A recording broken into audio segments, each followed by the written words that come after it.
Hello everyone, please মোৰ চেনেলটো subscribe কৰিব আৰু ঘণ্টা বটনটো দবাই দিব মোৰ সকলো ভিডিও প্ৰথমে আজি আমি এক্সাৰসাইজ 3.4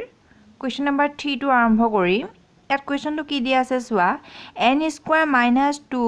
আকাৰত লিখিব পৰা পাঁচটা মৌলিক সংখ্যা উল্লেখ কৰা অৰ্থাৎ আমি n² - 2 এটো আকাৰত যদি এটো ভাগি চালে nৰ বিভিন্ন মান 1 ৰ পৰা তেনেকে 1 2 3 4 ভৰাই চাম যদি এটো ফৰ্ম বিয়োগ কৰিলে যদি মৌলিক সংখ্যা পাও তেতিয়া আমি সেই মৌলিক সংখ্যা গিটাৰ মান লিখিব লাগে হয়নে এটা আমি ফাৰ্ষ্টতে n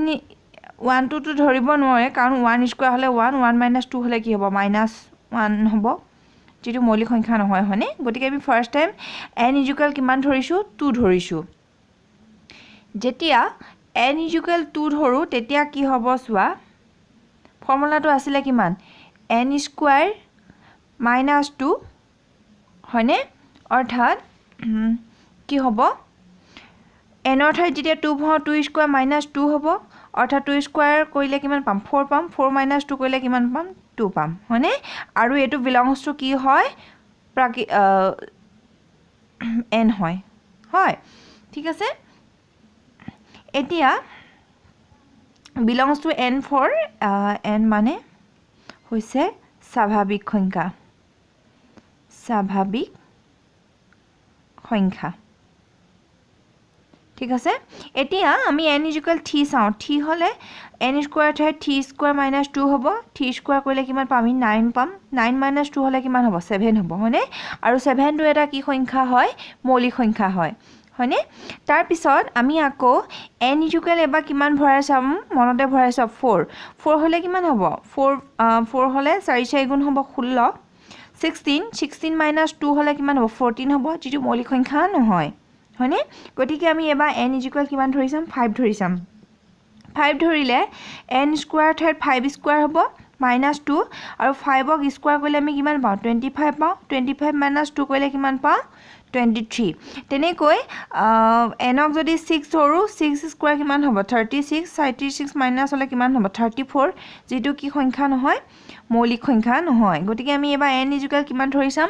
7 ধৰি চাম n = 7 ধৰোতে কি হ'ব চোৱা n² - 2 হলে 7² হ'ব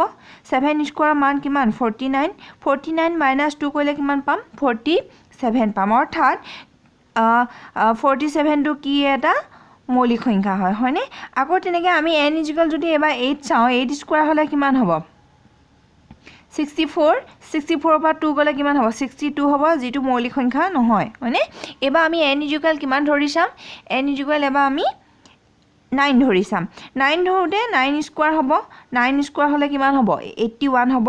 81 - 2 হলে কিমান হ'ব 79 অৰ্থাৎ এতিয়া আমি কোনটো 79 টো এটা কি সংখ্যা হয় মৌলিক সংখ্যা হয় হয়নে গতিকে আমি মৌলিক সংখ্যা কিটা কিমান পালো 2 পালো 7 পালো 23 পালো 47 পালো আৰু 49 পালো অৰ্থাৎ এটাকে নিৰ্ণয় মৌলিক সংখ্যা হৈছে 2 7 23 49 আৰু 79 বাস এটো আছিল 4 টোৰ কি দিয়া আছে যে p এটা মৌলিক সংখ্যা আৰু p divided a to the power n হয়নে আমি প্ৰমাণ কৰিব লাগে প্ৰমাণ কৰা যে p to the power n divided a to the power n অৰ্থাৎ p to the power n A a to the power n ক কি যায় হৰণ যায় হয়নে আৰু য'ত n greater than equal to 1 n তকৈ 1 n টো হ'ল 1 তকৈ ডাঙৰ বা 1 ৰ সৈতে সমান হয় ইয়াতে চোৱা দিয়া আছে p এটা মৌলিক সংখ্যা আৰু p divided a to the power n হয়নে কি কৈছে p এ বিভাজ্য হয় a to the power n হয়নে এতে যেহেতু p divided a to the power n অৰ্থাৎ a যিকোনো পাৱাৰক p এ কি যায় হৰণ যায় হয়নে অৰ্থাৎ কি হ'ব p divided a to the power 1 হ'ব a to the power 2 হ'ব তেনেকে dot dot dot a to the power n লগে হ'ব অৰ্থাৎ p A a to the power 1 কো হৰণ যায় p A a to the power 2 কো হৰণ যায় অৰ্থাৎ p A a to the power n কো হৰণ যায় ইয়াক যদি আমি ভাগি পেলাও তেতিয়া কি লিখিব পাম p divided a to the power 1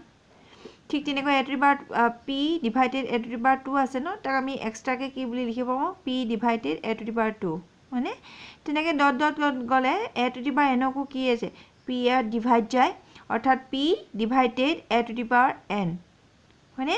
অৰ্থাৎ p সংখ্যা p চোৱা এইটো 1 এ 1ক যায় 2 এ 2ক যায় n এ nক যায় হয়নে নহয় আমি তেনেকৈ লিখিব পাৰোঁ অৰ্থাৎ আমি কি লিখিব পাৰোঁ p to the power n p T যিকোনো পাৱাৰৰে এ যিকোনো পাৱাৰক কি যায় হৰণ যায় য'ত n টো কি হ'ব লাগিব 1 তকৈ ডাঙৰ বা সমান হ'ব লাগিব ঠিক আছে এবাৰ কোৱেশ্চন নম্বৰ 5 টোৰ কি আছে সকলো অখণ্ড সংখ্যা n greater than equal to ৰ বাবে n to the power 4 plus 4 সংখ্যাটো যৌগিক বুলি দেখুৱা হয়নে যদি n ৰ মান 2 বা 2তকৈ ডাঙৰ হয় তেতিয়াহ'লে n to the power 4 plus 4 এই সংখ্যাটো আমি কি বুলি প্ৰমাণ কৰিব লাগিব যৌগিক বুলি প্ৰমাণ কৰিব লাগিব আৰু তাৰ কাৰণে এটা ইংগিত দিয়া আছে চোৱা n to the power 4 ক ভগাই লৈছে 2 into 2 হয়নে আৰু 2 টোক ভাগি লৈছে কি 4 টো ভাগি লৈছে কি 2 to the power 2 দি কৰি হয় ঠিক তেনেকৈ এটো a square plus b square হৈ আছে আমি ইয়াক a plus b whole square কৰি লোৱা হৈছে ইয়াত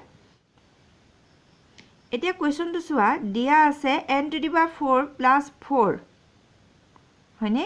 য'ত n টো 2 বা 2তকৈ ডাঙৰ হয় greater than equal to 2 হয়নে আমাক ইয়াত ইংগিতটো দিয়া আছিল কোৱেশ্চনটো যে আমি n ৰ to the power 4 টোক আমি কেনেকৈ ভাগি লম 2 into 2 কৰি লম হয় n to the power 2 to the power কি কৰি লম 2 কৰি লম তেনেকৈ 4 টোকো ভাগি লৈ কি কম 2 to the power 2 কৰি লম ঠিক আছে এতিয়া আমি এটোক a স্কয়াৰ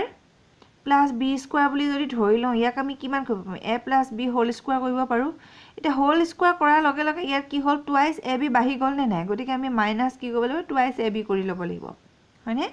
ঠিক তেনেকৈ ইয়াত a plus b whole square কৰি লোৱা হৈছে যেহেতু প্লাস টুৱাইস ab টো বাঢ়ি গৈছে ইয়াত চোৱা প্লাস টুৱাইস ab টো বাঢ়ি যায় এইটো ফৰ্মুলাত সেই কাৰণে এটা মাইনাস কি কৈছে মাইনাস টুৱাইস ab কৰা হৈছে ঠিক আছে তাৰ পিছত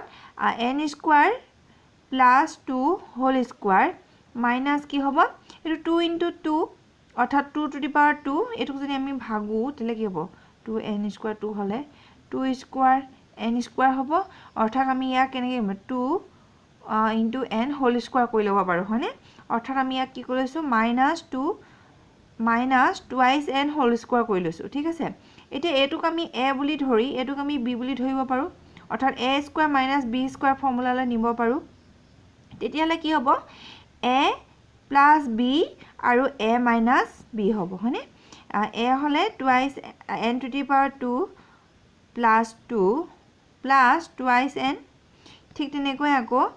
n স্কয়াৰ plus 2 এবা কি হ'ব minus twice n হ'ব তেতিয়া আমি n টো জাস্ট অকমান সজাই লম twice n টো আগলৈ আনি n টো কি কৰিছো পিছলৈ আনিছো ঠিক তেনেকৈ ইয়াটো minus twice n টো আগুৱাই আনি n to the 2 টো কি কৰিছো পিছলৈ আনিছো অৰ্থাৎ এতেকে n to the power 4 plus 4 এটা কি হয় যৌগিক সংখ্যা হয় যৌগিক সংখ্যা হোৱা কাৰণটো কি এটো প্ৰতিটো সংখ্যাৰ লগত যেতিয়া 2 প্লাস হৈ থাকিব তেতিয়া প্ৰতিটো সংখ্যাই কি হ'ব যৌগিক সংখ্যা হ'ব ঠিক আছে